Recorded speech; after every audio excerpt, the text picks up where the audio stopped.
prototipe produk barang dan jasa. Apa maksudnya?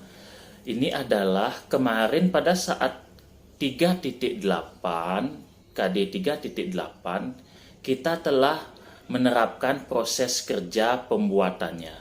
Jadi bagaimana tahap-tahapannya sudah kita kerjakan. Contoh kemarin lemon kita buat kebun sampel, kita coba hasilkan buahnya seperti ini. Ini lemon di tim ATPH. Nah, setelah sampel itu tahapannya sudah jadi, kebunnya sudah panen, maka akan kita uji kesesuaiannya dengan harapan kita.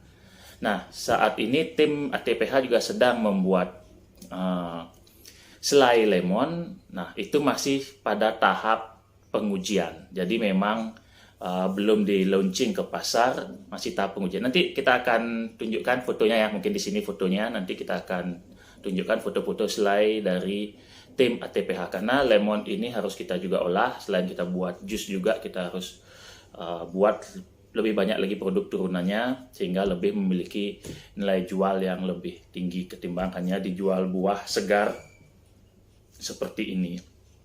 Oke. Jadi seperti itu, bahwa kita harus uji kesesuaian dari prototipe yang sudah dibuat. Nah, sekedar untuk kita kembali mengingat bahwa saat kita melakukan sesuatu, pastikan sistem yang kita buat itu baik terlebih dahulu.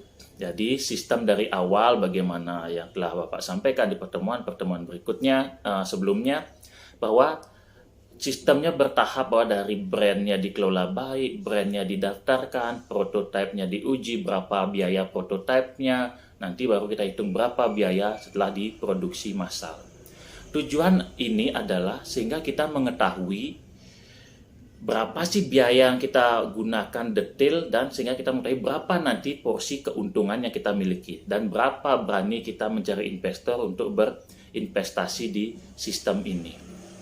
Saran Bapak untuk kalian yang sudah ingin profesional, semuanya harus dilakoni. Jadi jika contoh kita di lemon ini, berapa menghasilkan 1 kilo lemon, satu pohon menghasilkan berapa buah, udah seperti itu, grade-nya bagaimana, itu kita harus pahami pasti. Penyakitnya bagaimana, apakah dia ada sepanjang musim. Jika lemon ada sepanjang musim, namun ada musim-musim tertentu, biasa di bulan Oktober dia produksinya turun. Nah, jadi kita harus pahami sehingga di bulan Oktober itu kita harus siap-siap dengan segala persiapan teknik budidaya, dengan pestisidanya, dengan dibungkus atau mencari mitra di luar Bali sehingga supply di bulan Oktober untuk market kita di Bali, restoran dan supermarket itu tidak terputus. Nah, itu harus kita pahami semua sehingga nanti kita saat kita launching produk nanti di 3.10 ya itu pada saat kita merencanakan produksi massal, ya 3.11, 3.12, itu kita merencanakan produksi massal, kita sudah siap dan keuntungan kita tidak jauh dari analisa yang kita buat. Seperti itu poin dari 3.9 ini. Jadi diuji. Dan berikutnya yang tidak kalah pentingnya adalah saat kalian menguji, contoh selai lemon yang kita buat saat ini, saat proses pengujian ini, jangan diuji oleh diri sendiri. Ujilah ke khalayak umum, saudara kalian, bapak ibu kalian, tetangga kalian, kakek nenek, ke khalayak umum. Jadi jangan diuji karena yang akan membeli adalah masyarakat. Dan pastikan saat menguji, jangan diberikan label atau diceritakan ini produknya apa, biarkan dia merespon. Jadi respon baik, respon jelek, apa yang dia tanggapi pertama, mungkin kalian langsung bisa tawarkan, Bapak mau coba ini makanan enak itu misalnya, kita coba, langsung dia bilang, wah enak nih, asam-asam manis, ini lemon ya. Jika sampai orang tersebut mengatakan ini lemon ya, produk kalian artinya sukses. Tapi saat dia makan, dia masih bertanya, ini apa sih? Itu produk kalian gagal. Jadi, misal contoh, ini vitamin C, kita buka dengan isikan label, kita berikan, tolong Pak dicoba. Nah, oh ini vitamin atau ini vitamin C yang rasa jeruk ya. Nah, tanpa dia label ini, dia menyebutkan itu rasa jeruk, atau tanpa diberikan buah lemonnya, selainya, dia mengatakan itu lemon, produk kalian itu artinya sudah siap untuk diterima oleh pasar. Kembali, jangan diuji pada diri sendiri. Karena jika kita yang menguji, tentu kita akan mengatakan produk kita lah yang terbaik. Jangan. Bisnis itu adalah tentang orang lain, bukan tentang diri kita, bukan tentang kesuksesan kita, bukan tentang kehebatan kita. Tapi tentang orang lain, bagaimana menerima produk yang kita miliki.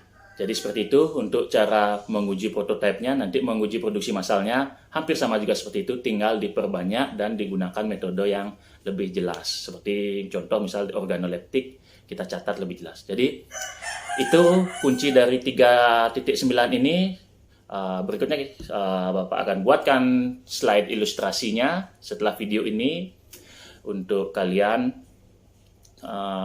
Silakan ikuti dengan baik. Jika ada pertanyaan, silahkan di kolom komentar bisa, dan langsung juga hubungi tim di ATPH juga bisa. Jadi kita akan review semua pertanyaan kalian sehingga kalian nantinya akan menjadi pebisnis yang benar-benar memiliki konsep, bukan sekedar murid atau siswa yang hanya bisa membuat produk tapi tidak bisa menjual produk tersebut. Ingat, produk itu pertama harus bisa dibuat. Setelah bisa dibuat, pastikan dia enak. Setelah pastikan dia enak, pastikan dia laku. Setelah laku, pastikan dia untung. Karena jika laku, belum tentu untung. Karena kita tidak hitung HPP-nya dengan baik, tidak hitung packaging-nya dengan baik. Ingat 4 tahapan itu.